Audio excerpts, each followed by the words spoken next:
শুভ সন্ধ্যা। Share বাজারের মূল খবর ডেইলি মার্কেট আপডেটে আপনাদের স্বাগতম।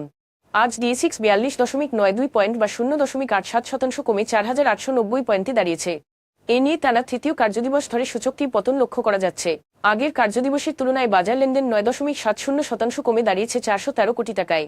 ব্যাংকিং খাতের আল আরাফা ইসলামী ব্যাংক, ব্র্যাক ব্যাংক ও ইসলামী ব্যাংক, ফার্মাসিউটিক্যালস খাতে বেক্সিমকো ফার্মা, বিকন ফার্মা ও স্কয়ার ফার্মা এবং শিল্প খাতের ওয়ালটন হাইটেক ইন্ডাস্ট্রিজ আজ বাজারে পতনে মূল ভূমিকা রাখে।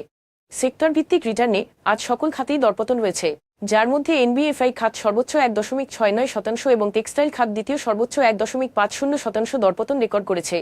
আজকের শীর্ষ কুড়ি দরপতন হওয়া কোম্পানিগুলোর মধ্যে 6টি শিল্প এবং 4টি এনবিএফআই খাতের কোম্পানি ছিল। Union insurance, prime finance and investment এবং রিলায়েন্স ইন্স্যুরেন্স মিউচুয়াল ফান্ডের প্রথম স্কিম রিলায়েন্স ওয়ান এর শেয়ারের সর্বোচ্চ দর বৃদ্ধি পায়। অন্যদিকে ফ্যামিলিটিক্স, বিডি লিমিটেড, এশিয়াটিক ল্যাবরেটরিজ এবং জিএসপি ফাইন্যান্স কোম্পানি বাংলাদেশের শেয়ারের সর্বোচ্চ দর হ্রাস পায়। এসব শেয়ারের ক্ষেত্রে কোনো মূল্য সংবেদনশীল তথ্য প্রকাশিত হয়নি। গত 3 মাসের গড় লেনদেনের তুলনায় Union Insurance, Queen South Textile Mills এবং ওয়াটার কেমিক্যালসের এর লেনদেনের পরিমাণ আজ উল্লেখযোগ্যভাবে বেড়েছে। তবে এই শেয়ারগুলোর লেনদেন বৃদ্ধির পেছনে স্বাভাবিক কোনো কারণ প্রকাশ করা হয়নি। আজকের শীর্ষ দুটি সংবাদ চলতি অর্থবছরের প্রথম 5 মাসে অস্ট্রেলিয়া, ভারত, দক্ষিণ কোরিয়া, রাশিয়া, তুরস্ক ও মেক্সিকো সহ বাংলাদেশের অপ্রচলিত বা বিকল্প বাজারগুলোতে তৈরি পোশাক রপ্তানি উল্লেখযোগ্যভাবে কমেছে। এসব গন্তব্যে মোট রপ্তানি 3% এর বেশি হ্রাস পেয়েছে, যদিও কিছু প্রচলিত বাজারে রপ্তানি সামান্য বৃদ্ধি পেয়েছে।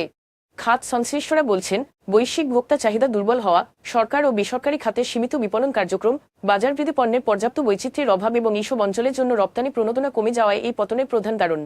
এই পরিস্থিতি উদীয়মান আন্তর্জাতিক বাজারগুলোতে বাংলাদেশের উপস্থিতি ও প্রতিযোগিতা শক্তিশালী করতে জরুরি পদক্ষেপের গুরুত্বকে তুলে ধরে। নভেম্বর মাসে ক্রমবর্ধমান জ্বালানি চাহিদা পূরণ ও জ্বালানি নিরাপত্তা নিশ্চিত করতে সরকার 11টি কার্গো তরলীকৃত প্রাকৃতিক গ্যাস এলএনজি আমদানির জন্য $360.99 মিলিয়ন ব্যয় করেছে, যার মোট পরিমাণ ছিল প্রায় 3.52 কোটি MMBTU। এর আগের মাস অক্টোবরের মধ্যে দীর্ঘমেয়াদী ও স্বল্পমেয়াদী চুক্তি এবং স্পট মার্কেট থেকে কেনার মাধ্যমে বাংলাদেশ প্রায় 2.81 কোটি MMBTU সমপরিমাণ 9টি এলএনজি কার্গো পেয়েছিল। নভেম্বরের আমদানির মধ্যে স্বল্পমেয়াদী চুক্তির আওতায় ওমান ভিত্তিক প্রতিষ্ঠান উকিউটি দুটি কার্গোর জন্য $75.21 মিলিয়ন পেয়েছে।